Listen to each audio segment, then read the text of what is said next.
にちは。今回は推しの子第22話への視聴者の反応をご紹介します。この動画では最新アニメの視聴者の反応や感想をご紹介しています。みんなの解釈や考察を知るとアニメ視聴の楽しみが増えると思いますので、ぜひ最後までお楽しみください。黒幕っぽい実の父親ついに来た。A パートは有馬ちゃんのおこうイチャイチャデート、 B パートはあかねちゃんのおこうイチャイチャデートだったけど、最後のルビーちゃん墓参りと実の父親が全部持っていったわ。あれが本物の父親か。信長。最後にラスボス登場か。それにしても自ら死に追いやった相手の墓参りとか、相当なサイコパスだなあれは。真犯人に触れた回。あの金髪と甘いマスクはアクアとルビーに受け継がれてるな。またハテナか。でも石田明っぽいよな。サングラスの男、声優誰？確定で宮野真守。宮野出すなら最後までアニメ化する気かも。4期くらいで完結するならそりゃやるでしょう。4期で終わるかな。最近最終章入ったから5期か映画やるかも。前父親が本格的に出てくるのは4期あたりなのに宮野出してきたのはかぐや様より続ける予定なんだろうね。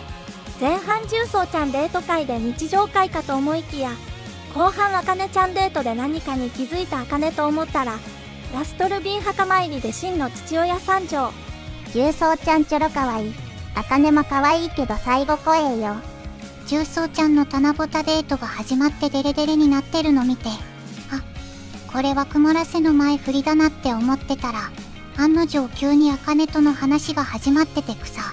やっぱ重曹ちゃんオチはこれなんだよな。有馬の能天気の後、あかねの頭良すぎが際立つ。 A パートあとアクかな。 B パートあとアクアか。好きな方を選べって好みが分かれるな。確実にアクアでさえ気づいてない父親関連の真実に気づいてしまうあかねちゃんにゾクッときたから B パートの方が好き。言ってしまったら復讐アクアに戻ってしまう葛藤。音楽といい不穏な空気がすごく出てた。だけど復讐期アクアが戻ってきたらまた自分の能力が必要とされるから一緒にいられるという誘惑もある。そうなんだよな。そこの葛藤でとりあえず去るしかできなかったと。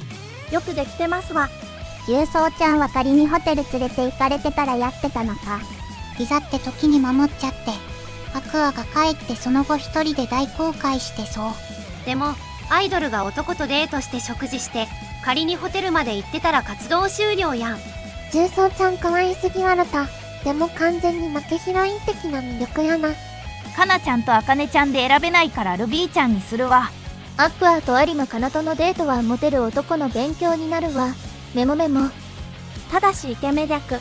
冷凍ゴリ割り勘問題に決着をつけたお話だった。アクアがモテる意味がわからん。面だけじゃん。前世で女子を特会引っ返してきた経験値。それだけで十分なんだな。顔が良いのはモテる理由としてこれ以上ないだろう。さらに頭も医者になれるレベルだぞ。五郎ちゃんって女子にモテていたの。天童地サリナには好意を持たれていたけど、愛をしというオタク友達としてでしょう。むしろ推し活動なんかしていたら他の女子にはそっぽを向かれていたんじゃなかろうか。五郎先生、意外と女たらしだった。アラサー愛しはモテるのか。愛のオタクになったのも単に思い入れある患者の意思を継いだだけで、もともとは別にドルオタでもないからな。普通に遊んでたんやろ。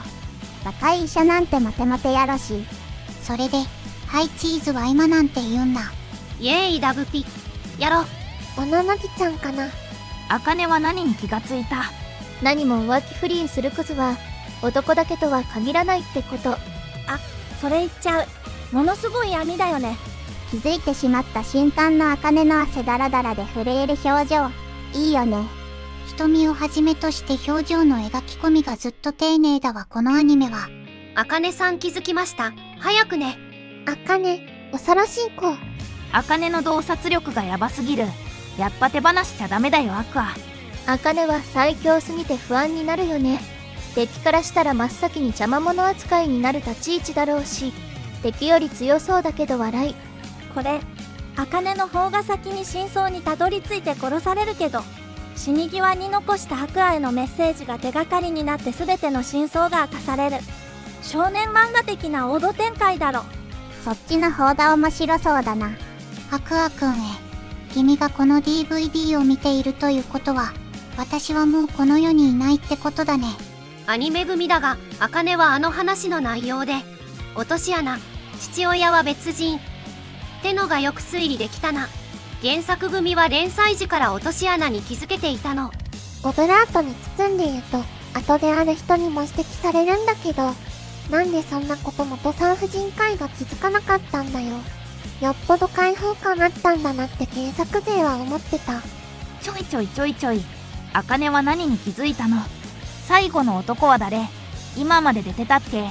心中したのが父親なのではなく、DNA 検査したのに。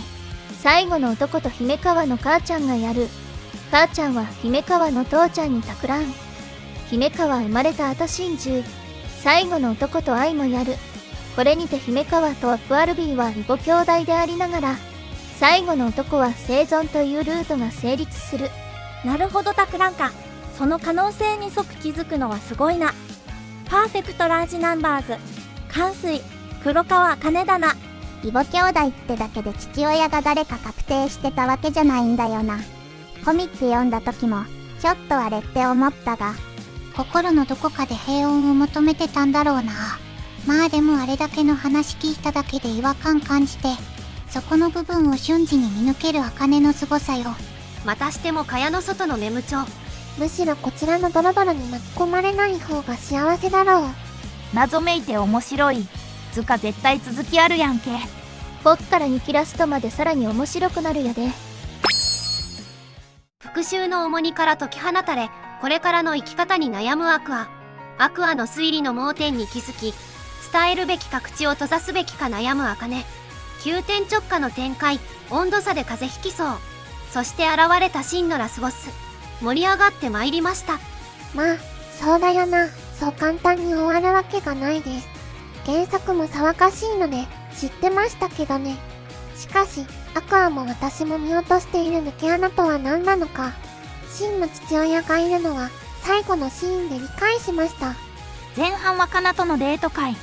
服選びに迷ってるカナが可愛かった。何着ても似合いそう。後半は茜のターン。歩道橋のシーンは切ない感じでした。抜け穴に気づいたし、茜ちゃん探偵スキル上がったね。神木ひかるも登場。声は宮野真守さんでした。かなちゃんとのデートでアクアがマジ言うのをすぎ。もしも行かなかったらアクア一人で食べてたのか。それと茜ちゃんとの付き合いもこれまでか。でも二人の絡みとか結構好きだったんだよな。アクアとかなちゃんのお買い物デート面白かった。かなちゃんがラブホテルに連れて行かれる妄想。あかねさんがアクアの行動を聞いた後、あかねさんの考えで私もゾッとしました。最後に出たサングラスの男の声、宮野真守さんじゃありませんか。かなちゃんデート会。何を着ていくか悩む定番のシーンから、レッドロリ&ガーリー路線でお願いします。っていうかアクアの一挙手一投足がスマートすぎて、もう完全に落としに来てるやん。もともとちょろちょろなかなちゃんはオーバーキルされてしまうわ。期待から一点の放心状態受ける。いやー、やっとアカネ可愛いわ。もはやアカネを見るために推しの子見てるわとか思ってたところで、いや結局未解決ですかと。なんだ、まだまだこんな感じで見応えあるじゃないか。前半、アクカナイチャイチャ可愛い。後半、アクアカ、ほのぼののチシリアス面白い。どっちも素晴らしい。茜の爪の色って自分の髪色を基調にしつつ、アクアの髪色を差し色にしたということやろか。アクアの重大な秘密を聞いて、真相すぐさま別の可能性に気づく洞察力。